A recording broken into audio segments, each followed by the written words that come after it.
Hi guys, this is Mansi Bajaj, your coach, your mentor. आज मैं इस video में वन वर्ड सब्स्टिट्यूशन लेकर आई हूँ जो आपके एसएससीजीएल में प्रीवियस में आ चुके हैं। टाइम वेस्ट नहीं करते हैं, जल्दी से स्टार्ट करते हैं एंड सारे वर्ड्स बहुत ध्यान से समझना ताकि आपको हर वर्ड आपके ब्रेन में रजिस्टर हो जाए और कोई भी क्वेश्चन आप कर सके। चलिए स्टार्ट करते हैं। Thank you. One word substitution. चलिए स्टार्ट करते हैं। Question number 1. A piece of a living tissue or plant that is transplanted surgically. देखिए, आपके पास जनरली जितने भी टीचर्स हैं, काफी हद तक टीचर्स चारों में से एक ऑप्शन का आंसर देते हैं और आगे बढ़ते हैं। यार जरूरी तो नहीं है ना कि चारों में से वही वाला ऑप्शन आए। हो सकता है नेक्स्ट टाइम को चेंज कर आ जाए। हो सकता है कि इन्हीं चारों ऑप्शन से रिलेटेड कोई एक ऐसा ऑप्शन दिया है आपको और उसे एक नया क्वेश्चन आ जाए। तो बेसिकली ये वीडियो किसके लिए है? वोकैबुलरी एनहांसमेंट के लिए, ताकि आपकी वोकैबुलरी की नॉलेज बढ़े। तो चलिए मैं आपको चारों वर्ड्स की मैक्सिमम नॉलेज दूंगी ताकि आपको ये पता होना चाहिए कि ये तो आंसर है, चलो ये तो इस क्वेश्चन का आंसर है, बट बाकी जिसका आंसर वो आंसर क्यों नहीं है, जो बाकी के ऑप्शंस दिए गए हैं उसका आंसर वो क्यों नहीं है। ठीक है। Question number 1. A piece of a living tissue or plant that is transplanted surgically. देखो, ट्रांसप्लांट का मतलब क्या होता है? एक ऑर्गन को किसी और की बॉडी में ट्रांसप्लांट करना। आपने मूवीज में भी सुना होगा, अपनी डेली लाइफ में भी सुना होगा कि इसके हार्ट में प्रॉब्लम है, अब इसका हार्ट काम नहीं कर रहा है, तुम्हें हार्ट ट्रांसप्लांट करना पड़ेगा। मीन्स किसी और का हार्ट इस बॉडी के उस बॉडी के अंदर वो हार्ट लगाना पड़ेगा। That's a complex process. जितने भी लोग डोनेट करते हैं अपने ऑर्गन्स, वो इसीलिए डोनेट करते हैं कि किसी की जिंदगी बच जाए। किडनी ट्रांसप्लांट होती है, हार्ट ट्रांसप्लांट होता है, ऐसे ही हम प्लांट को भी ट्रांसप्लांट कर सकते हैं। मींस एक जगह से उखाड़ कर दूसरी जगह उसको ग्रो कर सकते हैं। ठीक है। तो ऐसे a piece of a living tissue plant, ऐसा एक पार्ट जिसको हम ट्रांसप्लांट करते हैं उसको क्या कहते हैं? आपके पास 4 ऑप्शंस है। 4 ऑप्शंस में से जनरली टीचर्स क्या करती हैं, ये ऑप्शन करेक्ट है, इसका आंसर ये है। चलिए नेक्स्ट क्वेश्चन पर। देखिए, ये सेशन किसके लिए है? आपकी वोकैबुलरी को एनहांस करने के लिए। तो चलो ना, सारे जितने भी आपके चारों ऑप्शंस आपके पास दे रखी हैं उनको अच्छे से समझते हैं, उनका मीनिंग क्या है। हो सकता है वही वर्ड किसी और क्वेश्चन के साथ आ जाए, और अगर आपको मीनिंग पता होगा तो आप उसको बढ़िया तरह से इस्तेमाल कर सकते हैं। चलिए स्टार्ट करते हैं। Option number 1. Now option number 1 is gratis. Now gratis क्या होता है? बेसिकली ग्रेटिस होता है फ्री। अब मुझे कैसे पता लगेगा कि इसका आंसर फ्री है? देखो, हम एप्लीकेशन लिखते थे, ठीक है, please grant me a leave for 2 days, I am not feeling well, ठीक है, और I am very grateful to you. तो जब आप ग्रांट मांगते हैं, मतलब आप फ्री करते हो ना अपने आप को 2 दिनों के लिए, तो वहां से हम ले लेते हैं ग्रेटिस मीन्स ग्रांट, दैट्स फ्री। ठीक है। नेक्स्ट आता है गॉर्मे। यहाँ टी साइलेंट होता है। गॉर्मे means a person who is fond of eating. Restaurants, cafe की एंडिंग में आता है कई बारी, ठीक है, जैसे Shaz गॉर्मे। गॉर्मे means a person who really wants to eat, इसको खाने का बहुत शौकीन है। वो पिज्जा भी आ जाए तो खा लेगा, बर्गर आ जाए खा लेगा, ठीक है, चलो साथ में कोल्ड ड्रिंक ले लेते हैं, सोडा ले लेते हैं। तो जो भी लोग जिनको खाना बहुत पसंद है उनके लिए हम क्या यूज करते हैं? गॉर्मे। सो a person who is fond of eating. Now next, gracious. Gracious means grace. आगे IOUS लग चुका है, तो ये बेसिकली क्या है? एडजेक्टिव बन गया है। तो ग्रेशियस लोग जनरली बहुत काइंड होते हैं, राइट। और नेक्स्ट हमारा बच गया है ग्राफ। तो तीनों का मतलब तो मैं आपको बता ही चुकी हूं, जो आपके क्वेश्चन से मैच नहीं कर रहा है तो ग्राफ्ट ही उसका मीनिंग है। So a piece of living tissue or plant that is transplanted surgically, that piece is known as graft. चलिए नेक्स्ट क्वेश्चन पर। फीलिंग और शोइंग एक्सट्रीम टायर्डनेस। देखो, फीलिंग और शोइंग टायर्डनेस होती है जब आपको बहुत थकान हो जाती है। जब आपको थकान हो जाती है तो आप कौन सा वर्ड यूज करेंगे? चलिए देखें। वाइटलाइज, नर्वस, वेरी, ड्राउजी। बहुत इजी वर्ड है, काफी लोगों ने इन वर्ड्स को सुना भी होगा। चलिए पहले जो इजी वाले को ले लेते हैं। नर्वस। देखो, नर्वस का मतलब तो क्या होता है? जब आपको घबराहट होती है, यू आर वरीड, ठीक है, कि क्या होने वाला, पेपर में क्या होगा। मम्मा नर्वस हो रही होती है कि मेरा बेटा या मेरी बेटी कैसा परफॉर्म करेगी, मे बी डांस कंपटीशन है या कोई स्पोर्ट्स का कंपटीशन है या एकेडमिकली आपको कोई एग्जाम देना है. सो नर्वस मीन्स जब आपको घबराहट होती है, when you are worried. Drowsy आप डॉक्टर के पास जनरली, मैं तो ये बोलती थी, देखो मेरे को बहुत सारा टीचिंग सेशंस देने पड़ते हैं, तो कभी बुखार चढ़ता है या मैं अच्छा फील नहीं करती हूँ, तो व्हेनेवर आई विजिट डॉक्टर, तो मैं यही बोलती हूँ डॉक्टर मुझे वो मेडिसिन देना जिससे मुझे ड्राउजी फील ना हो, मतलब मुझे नींद से ना आए, बिकॉज मैं नींद आएगी तो मैं पढ़ाऊंगी कैसे, राइट. तो ड्राउजी मीन स्लीपी, जब आपको बहुत नींद सी आ रही होती है. वाइटलाइज्ड, वाइटल का मतलब क्या होता है, इंपॉर्टेंट. तो वाइटलाइज्ड इंपॉर्टेंट से थोड़ा सा हम उसको कनेक्ट करते हैं. तो लास्ट रह गया वियरी. वियरी मीन्स जब आप बहुत थक चुके होते हैं, आपकी डांस प्रैक्टिस है 3 घंटे की, 4 घंटे की, आपको वार्म अप्स करा दिए, मैम एक्सरसाइज करा दिए, फिर रिहर्सल करा दिए, तो आप बहुत ज्यादा थक जाते हैं. आप शादी में गए 4-5 घंटे वहां बिताए, उससे पहले आप पार्लर गए, गर्ल्स को तो शौक होता है हेयर डू कराओ, मेकअप कराओ, बॉयज के लिए भी आजकल खैर बहुत कुछ है. तो जब आप एक 2 घंटे या 3 घंटे की शादी के लिए वहां से आना, वहां से जाना, उससे पहले तैयार होना, तो जब हम एट दी एंड घर पहुंचते हैं तो बहुत थकान महसूस करते हैं. तो थकान को हम बेसिकली क्या बोलते हैं, weary. That's tired and that is your correct answer, right? चलिए नेक्स्ट में, giving the worrying impression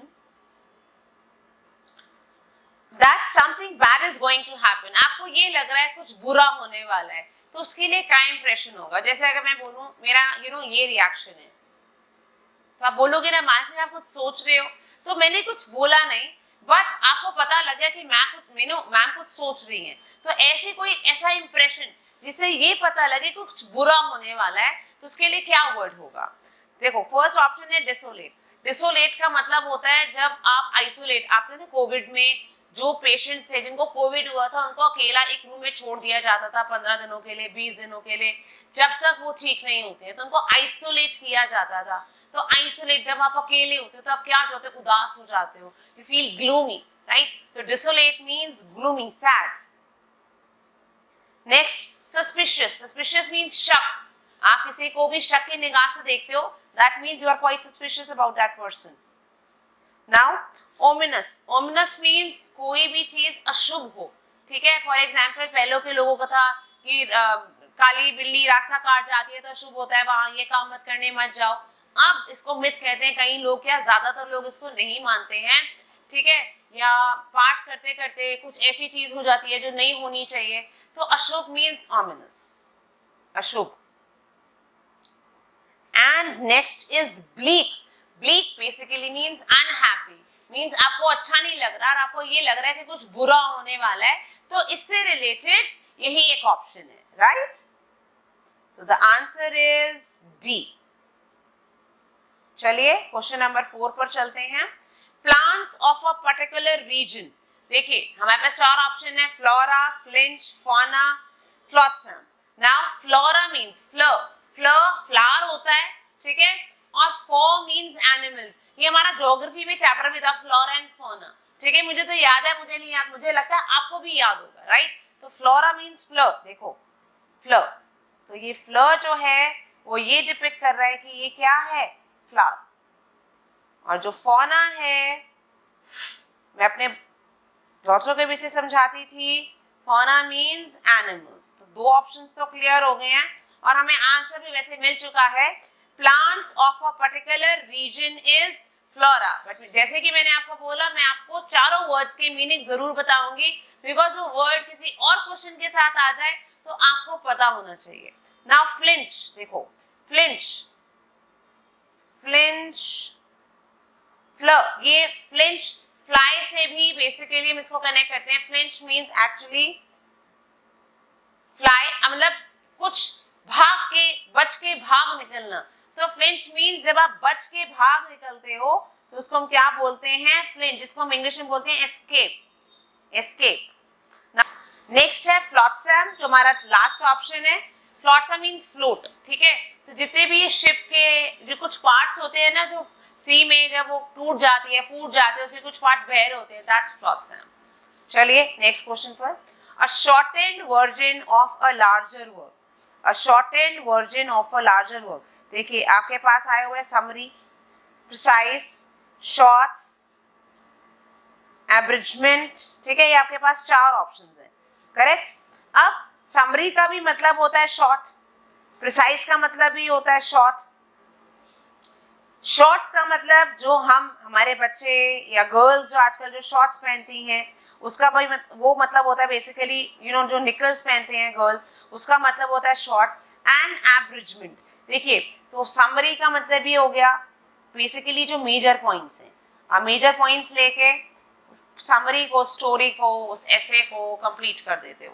precise means again उसको आप इम्पोर्टेंट पॉइंट्स बताते हो और उसको शॉर्ट में ख़त्म कर देते हो, ठीक है, शॉर्ट में ख़त्म कर देते हो। शॉर्ट्स मैंने आपको बताया दैट वी वेयर, ये वो वाली शॉर्ट है, that we were. And abridgement, a shortened version of a larger work, एक बहुत ज़्यादा बड़ा काम उसको मैं छोटे छोटे वर्जन में उसको जब मैं कन्वर्ट करती हूँ, दैट्स एब्रिजमेंट। तो हमारा लास्ट का आंसर क्या है? D. Next question, the man supervising the exam had a huge mustache. अब एग्जामिनर, क्यूरेटर, कंट्रोलर, इनविजिलेटर, अब सबका मतलब देखो काफी हद तक जो बच्चे हैं इस क्वेश्चन में कहाँ कंफ्यूज होते हैं, एग्जामिनर में, ठीक है, इस वाले में, प्लस इनविजिलेटर में, बिकॉज ये दोनों ही हम कहते हैं एग्जामिनर आ गया, इनविजिलेटर आ गया। गाइस देखो एग्जामिनर का मतलब होता है जो पेपर सेट करता है, जो एग्जाम के मार्क्स सेट करता है, या जब मार्क्स वो चेक करता है, आपका पेपर चेक करता है, ये देखता है आपको कितनी नॉलेज है, वो होता है एग्जामिनर, ठीक है।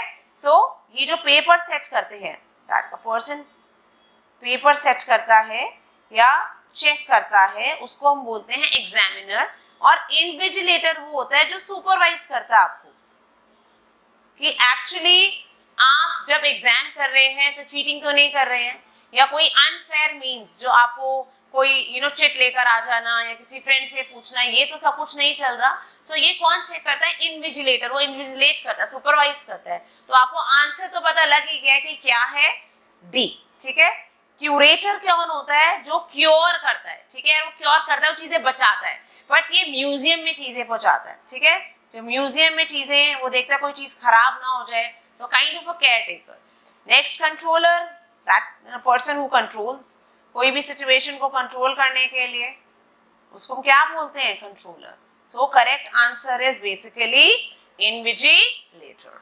Next, having or showing excessive high opinion of one's appearance, abilities or worth। देखो जो ये दिखाता है कि बस मैं ही अच्छा, मेरे को ही सब कुछ आता है। ऐसे एक क्लास के अंदर 2 या 3 बच्चे जरूर होते हैं, अब आता कितना वो बात की बात है, बट उनको यही शो ऑफ करना आता है मुझे आता है। आपको कितना आता है आप भाड़ में जाओ, बट मुझे बहुत अच्छे से आता है। तो ऐसे लोगों को हम क्या बोलते हैं? चलिए देखते हैं।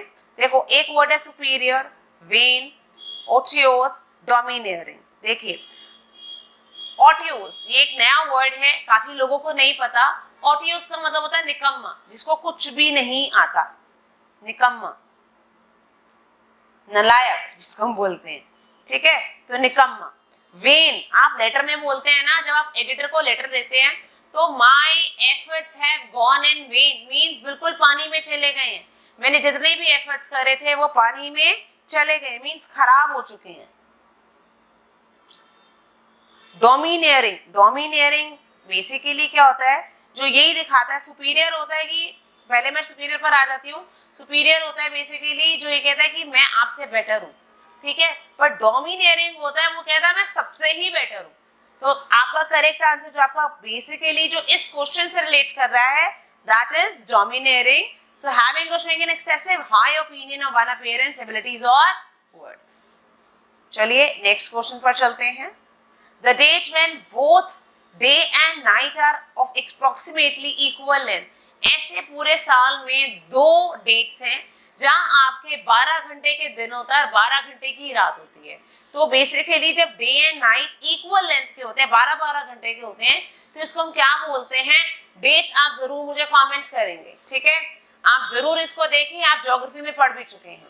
नेक्स्ट, अब equilibrium, equine, equator and equinox. देखो, इक्विलिब्रियम होता है बेसिकली संतुलन बनना, उस चीज का संतुलन बनना, तो इक्विलिब्रियम बेसिकली होता है संतुलन। इक्वीन बेसिकली होता है, ये एक ऐसा वर्ड है जो हॉर्स से रिलेट करता है, रिलेटेड टू हॉर्स। इक्वेटर तो यार सबको पता है, जो बीच की लाइन होती है, आपका नॉर्थ पोल होता है, साउथ पोल होता है, और बीच में क्या होता है, इक्वेटर, ये तो सबको ही पता है। और equinox, yes that is your correct answer. Equinox क्या होता है, जब 12 घंटे का दिन होता है और 12 घंटे का नाइट होती है और 12 घंटे का दिन होता है, इसको हम बोलते हैं इक्विनॉक्स। देखो, नाइट का मतलब क्या होता है, नॉक्स का मतलब होता है नाइट, और इक्वी का मतलब होता है इक्वल।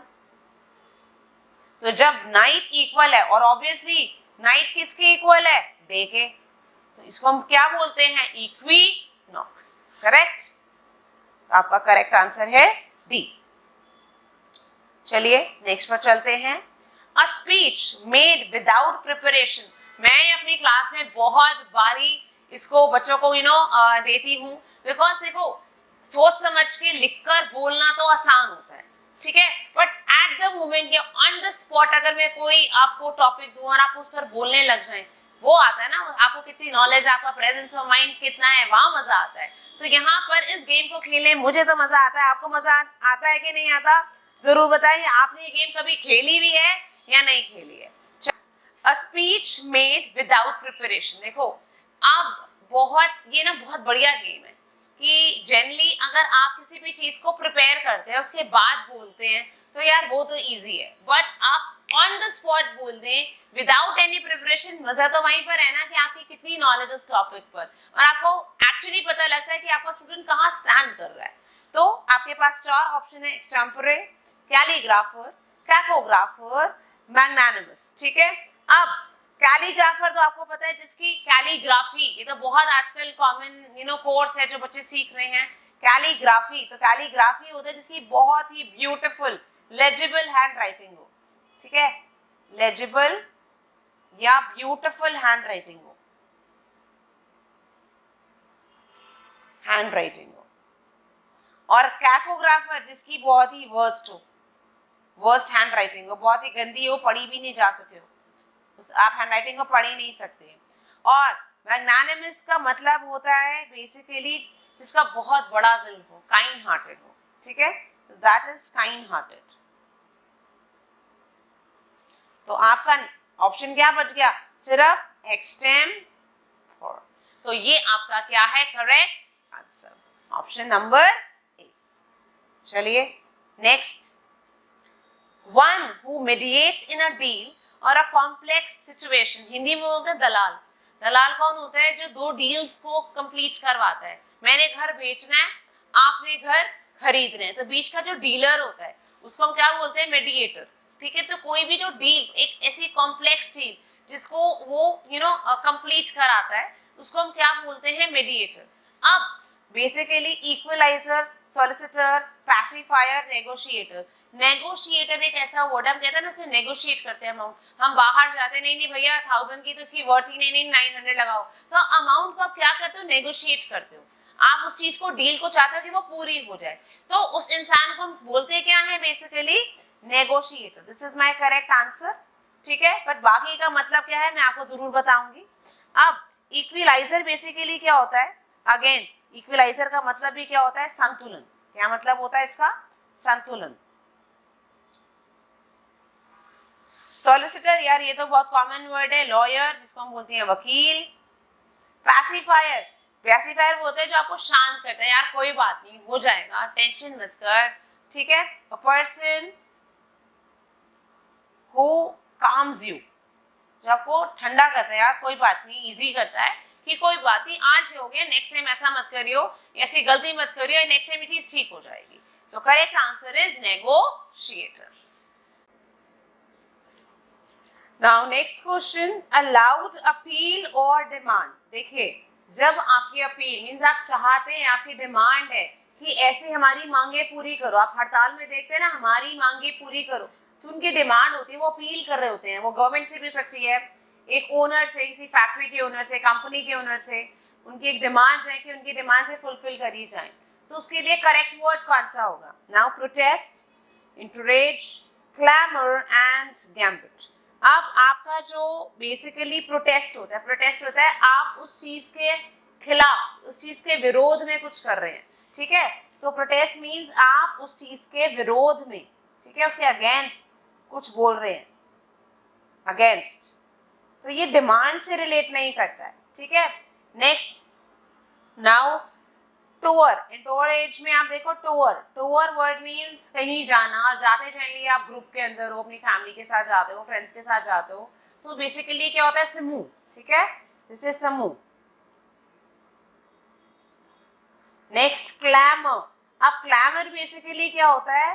अपील। जब आप अपील करते हैं, डिमांड करते हैं उस चीज की कि हमारी ये चीज पूरी करो, तो उसके लिए हम ये वर्ड यूज करते हैं क्लैमर, ठीक है। और गैम्बिट मीन्स फर्स्ट स्टेप, पहला कदम, फर्स्ट स्टेप। तो मेरा करेक्ट आंसर क्या हो गया? Clamour, correct. Next, the study of languages. देखो, कईयों को फ्रेंच आती है, जर्मन आती है, कोई इंग्लिश में प्रो होता है, कोई मैथ्स में प्रो होता है, बट लैंग्वेजेस क्या है? अब मैथ्स सब्जेक्ट है, ठीक है। कहीं बच्चे कंफ्यूज रहते हैं, that's not a language. Language आपकी हिंदी, जर्मन, फ्रेंच, इंग्लिश, ये आपकी लैंग्वेजेस हैं, ठीक है। तो स्टडी ऑफ लैंग्वेजेस, जैसे जर्मन टीचर है वो जर्मन में अपने आप को एक्सेल करते हैं, फ्रेंच के टीचर फ्रेंच में करते हैं, इंग्लिश के टीचर इंग्लिश में करते हैं। तो आप किसी भी लैंग्वेज की स्टडी करते हैं तो उसको हम क्या बोलते हैं? ध्यान से देखिए। आप देखो, अब आपका फर्स्ट वर्ड है फिलोलॉजी, ठीक है, फिलोलॉजी। नेक्स्ट है आपका एंथ्रोपोलॉजी, नेक्स्ट है लेक्सिकोग्राफी, डी है फिलोसफी। ये डी फिलोसफी, ये सबसे कॉमन वर्ड है जो सबको पता होगा। अब फिलोसफी का मतलब होता है जीवन के बारे में, सही क्या करना चाहिए, गलत क्या करना चाहिए, जीवन व्यतीत कैसे करना चाहिए, ठीक है। तो जितनी भी हमारी लाइफ से रिलेटेड प्रॉब्लम्स हैं, सॉल्यूशंस हैं, हम उसके बारे में कहाँ पढ़ते हैं? फिलोसफी से, अबाउट लाइफ, ठीक है। तो ये हो गया आपका फिलोसफी, ठीक है। नाउ नेक्स्ट आपका एंथ्रोपोलॉजी। एंथ्रोप एक आपका रूट वर्ड है। एंथ्रोप का मतलब क्या होता है? मैनकाइंड, मानवता के बारे में पढ़ना, कि आप मानव के बारे में पढ़ते हैं, उसके लिए जानकारी रखते हैं, ठीक है, दैट्स एंथ्रोपोलॉजी। तो आपका जो फिलोलॉजी है वो क्या आपका करेक्ट आंसर? तो philology is the study of languages. This is the correct answer. Correct? Now next, sharp and direct. अब sharp and direct क्या होता है? अच्छा, सबसे पहले इसके पास हमारे पास 4 ऑप्शंस हैं। सी, एनोडाइन। अब एनोडाइन एक मैंने ये पहले भी बता दिया है, पर मैं फिर से बता रही हूँ, ये एक पेन किलर का नाम है, ठीक है। तो anodyne is the name of a pain killer. Acidic हम साइंस में बहुत बार पढ़ चुके हैं। जो बेसिकली एसिडिक कौन से होते हैं? दे आर सार इन टेस्ट, ठीक है। तो जैसे हमारे पास लेमन के अंदर सिट्रिक एसिड होता है, ठीक है। तो जिसने भी विनेगर के अंदर एसिड है, टैमरिंड के अंदर है, टैमरिंड मीन्स इमली, तो जिन चीजों के अंदर एसिड होता है उनको हम क्या बोलते हैं? एसिडिक, ठीक है, that contain acid, that's acidic. Now zoonotic, see sorry ये स्पेलिंग यहाँ पर रॉन्ग है, ये है zoonotic, मैं करेक्ट कर देती हूँ उसको, zoonotic। तो जो भी एनिमल रिलेटेड डिजीज होते हैं जो हमें एनिमल से मिलते हैं, जैसे कोरोना के टाइम पे बहुत ये फैला था कि भाई कोरोना बैट से आया, चाइना से आया, किसी एनिमल से फैला, फिर इंसान में चला गया। तो कोई भी ऐसे डिजीजेस जो एनिमल से आते हैं, जो एनिमल से ले सकते हैं, कोई भी ह्यूमन बीइंग ग्रैब कर लेता है, उसको हम बोलते हैं zoonotic। And next is acerbic, that means short and direct. हमारा first answer A is correct. Now after my father passed away, I used to look at a series of stars trying to find the unknown। हम छोटे से थे, हमारी दादी, हमारी नानी यही कहते थे, वो देखो वो तारा बन गए हैं। अगर किसी की भी दादू या दादी की डेथ हो गई हो तो आपके मॉम डैड भी बोलते होंगे, देखो वो स्टार है ना, वही आपके मूवीज में भी आप ज्यादातर देखते हो कि ये सीन बहुत कॉमन है। तो basically a series of stars, उसको हम क्या बोलते हैं? देखो गैलेक्सी, गैलेक्सी तो क्या होती है? जहाँ बहुत सारा, जैसे हम कहते हैं ना कि जहाँ बहुत सारे प्लैनेट्स और स्टार्स और आपके सैटेलाइट्स ये सब होते हैं, उसको बोलते हैं गैलेक्सी। कॉन्स्टेलेशन, कॉन्स्टेलेशन हमने पढ़ा ना, सप्तऋषि, ठीक है? तो सप्तऋषि इज अ कॉन्स्टेलेशन, मतलब वो तारों से बनी हुई है। तो constellation means made up of stars, a series made up of stars. उसकी कोई ना कोई शेप होती है, stars, sorry, a series made up of stars. तो आपको ये तो पता लग गया होगा कि हमारा करेक्ट आंसर है। बट कारवां का मतलब क्या होता है? कारवां का मतलब बेसिकली होता है आपका जैसे कहीं लोग हैं एक जगह से दूसरी जगह चले जाते हैं, घूमते हैं, फिरते हैं, तो उसको हम क्या बोलते हैं? कारवां। ठीक है, तो हमारा करेक्ट आंसर बेसिकली इसमें क्या है? कॉन्स्टेलेशन। ठीक है, मैं कहीं बार अब एक एक वर्ड इसलिए छोड़ रही हूँ बिकॉज आपको ये भी पता होना चाहिए कि टाइम मैनेज कैसे करना है। तो कई क्वेश्चंस में एक आध वर्ड हम छोड़ेंगे ताकि आपका थोड़ा सा टाइम भी सेव हो। Next, a person having significant experience in an occupation। अब जब एक इंसान का, जैसे आपको पढ़ाते पढ़ाते पढ़ाते आ जाता है कि यार आफ्टर 10 years, 8 years, 12 years आपको एक्सपीरियंस आ जाता है, वो चीज़ आपको किताबें नहीं देती हैं, वो आपको एक अनुभव ही सिखाता है कि जब आप किसी को पढ़ाते हो तो देखो मैं बोलूँ स्विमिंग ऐसे करनी है, आप जितनी मर्जी वीडियोस देख लो, ठीक है, आपने खाना ऐसे बनाना, जितनी मर्जी रेसिपीज देख लो, बट जब तक आप बनाओगे नहीं, उस चीज़ को करोगे नहीं, आपको नहीं पता लगेगा उस चीज़ को कैसे करना है। ठीक है, तो person having significant experience in an occupation, particular उसी तीनों काम को करते हुए आपको बहुत साल हो गया है, तो इसका मतलब क्या है? चलो पढ़ते हैं। Agnostic, fastidious, veteran, novice. अब सबका मतलब क्या है इसके अंदर, जरा ध्यान से देखेंगे। देखो नोवाइस का मतलब होता है नया, न्यू, नया या न्यू। वेटरन, वेटरन मतलब अब ये सोच लो ये एक ट्रिक है, वेटर, देखो वेटर अपना काम करते करते करते सीख ही जाता है। ठीक है, after a span of time he knows how to serve the customers, how to serve everything to that person so that he or she should not make any kind of complaint. Next, fastidious means जिसे खुश करना थोड़ा मुश्किल हो। ठीक है, तो जिसे खुश करना थोड़ा मुश्किल हो, जिसे खुश करना मुश्किल हो। मेरी हैंडराइटिंग वैसे बहुत अच्छी है, स्टाइल से थोड़ा सा गड़बड़ हो जाती है, इसलिए मेरी हैंडराइटिंग में मत जाना। ठीक है, and last is agnostic. Agnostics mean, अब एग्नोस्टिक मीन्स जो भगवान को नहीं मानता, जो ये नहीं मानता कि भगवान है। यार ऐसे बहुत सारे लोग हैं, मेरे साथ भी हुआ था। आंटी थी, उनका एक बड़ा यंग लड़का था, उसकी कैंसर से डेथ हो गई, तो उन्होंने बड़ी प्रार्थना करी कि उनका बेटा बच जाए, और एक ही बेटा था उनका, उनका कोई ना बेटी थी ना बेटा था। तो उन्होंने उसकी डेथ के बाद, एंड ही वाज जस्ट 19, तो उसके बाद उन्होंने उनको बस भगवान को मानना ही छोड़ दिया। तो ऐसे कई लोग होते हैं कि जो कुछ ऐसा बुरा हो जाए, कुछ ट्रैजिक हो जाए लाइफ में, तो वो भगवान को मानना छोड़ देते हैं। जबकि प्लीज़ मैं उन लोगों से दरखास्त करूँगी ऐसा बिल्कुल ना करें, भगवान को ज़रूर माने, बिकॉज एक वो ऐसी परम शक्ति है जो हमारा हमेशा साथ देती है। सो एग्नोस्टिक मीन्स जो भगवान को नहीं मानते, जो भगवान को, ये तो क हो गया, मैं करेक्ट कर रही हूँ, भगवान को नहीं मानते। ठीक है जी, चलिए नेक्स्ट पर चलते हैं। The act of washing one self religiously. अब भाई हम कहते हैं कि आप गंगा नहा लिए, ठीक है, ताकि आपके पाप धुल जाएं। तो ablution, solution, steaming, bathing. Steaming भी, बेदिंग मीन्स नहाना, स्टीमिंग मीन्स भाप लेना, भाप स्टीम लेते हो ना आप, स्टीम, तो स्टीम मतलब भाप लेना। सॉल्यूशन मीन्स किसी भी कोई भी आपके पास प्रॉब्लम आ गई, आप उसका सोल्यूशन निकालते हो, ठीक है, उस मैटर को सॉल्व करते हो उस चीज को। तो लास्ट हमारा आंसर क्या रह गया? एब्ल्यूशन। ठीक है, next 17, a very expensive and elaborated built Tom.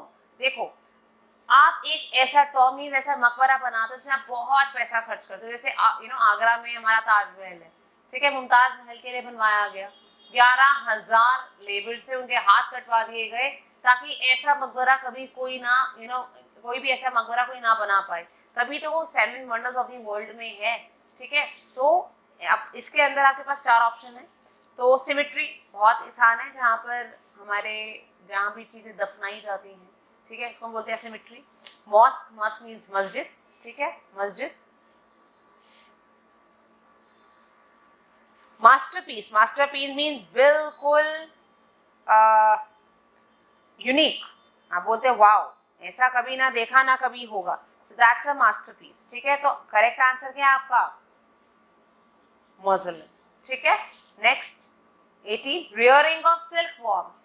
Rearing of silk, जब आप सिल्क वॉर्म्स को इकट्ठा करते हो और उसे सिल्क प्रोड्यूस करवाते हो, और ये बहुत ही पेनफुल प्रोसेस है सिल्क के लिए, सिल्क वॉर्म्स के लिए, सॉरी, बिकॉज सिल्क वॉर्म से क्या होता है, जब उनको बड़ा कर दिया जाता है, उनसे सिल्क निकलवाई जाती है, तो उनको बॉइलिंग हॉट वाटर में डाल दिया जाता है। सोचो अगर हमारी कहीं उंगली हल्की सी जल भी जाए ना तो कितना दर्द होता है, तो उनको तो सीधा बॉइलिंग वाटर में डाल दिया जाता है, वो मर जाते हैं और जो सिल्क है वो निकाल लिया जाता है। So that's a very hard process, painful process for silk worms. तभी सिल्क इतनी महंगी है, तभी सिल्क इतनी महंगी है, ठीक है।